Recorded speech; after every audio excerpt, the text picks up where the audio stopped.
I never felt I am learning something new. Okay, you made it so simple and you made it so practical, interactive, participatory. You made the workshop as our workshop, not your workshop.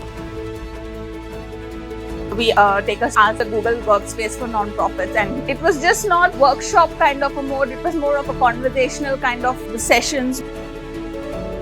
ಎಷ್ಟೋ ವಿಚಾರಗಳು ನಾವು ಬಳಸ್ತಾ ಇದ್ರೂ ಅದ್ರ ಬಗ್ಗೆ ದೀರ್ಘವಾದಂಥ ಒಂದು ವಿಚಾರ ಅಥವಾ ಜ್ಞಾನ ಅನ್ನೋದು ನಮಗೆ ಇರಲಿಲ್ಲ.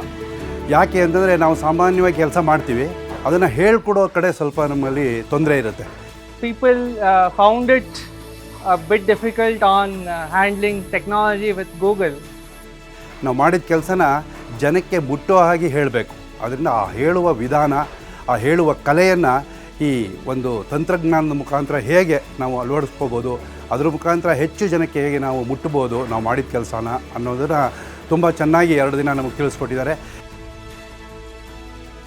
ಏನೋ ತುಂಬ ಟೆಕ್ನಿಕಲ್ ಟ್ರೈನಿಂಗ್ ಇರುತ್ತೆ, ಏನಪ್ಪ 2 ದಿವಸ ಹೆಂಗಿರುತ್ತೋ ಏನೋ ಅನ್ನೋ ಥರ ಒಂಥರ ಆತಂಕದಲ್ಲಿ ಇತ್ತು. ನನಗೆ ತುಂಬ ಅದ್ಭುತವಾಗಿತ್ತು. ಆ್ಯಕ್ಚುಲಿ ಇದೇನಪ್ಪ ಅಂದರೆ combination of theory and practical, ಕಮ್ಯುನಿಕೇಷನಲ್ಲಾಗಿರ್ಬೋದು, ಫೋಟೋಗ್ರಫಿಲಾಗಿರ್ಬೋದು, ಇವರಲ್ಲೆಲ್ಲ ಅವ್ರು ಹೇಳಿದ್ದು ನನಗಂತೂ ತುಂಬ ಏನು ಆಸಮ್ ಆಗಿತ್ತು. ಪೂರ್ತಿ ವಿಚಾರನೇ ಎಲ್ಲನೂ 1-2 ದಿವಸದಲ್ಲಿ ಕಲೀಲಿಕ್ಕಾಗಲ್ಲ, ಬಟ್ ನಮಗೆ ಕಲೀಲಿಕ್ಕೆ ಬೇಕಾದಂಥ ಸ್ಟಾರ್ಟಿಂಗ್ ಪಾಯಿಂಟ್ಸು ಬೇಕಾಗಿರೋಂಥ ಎಲ್ಲ ಆಯಾಮಗಳಲ್ಲಿ ನಮಗೆ ಅವರು ಒದಗಿಸ್ಕೊಟ್ಟಿದ್ದಾರೆ.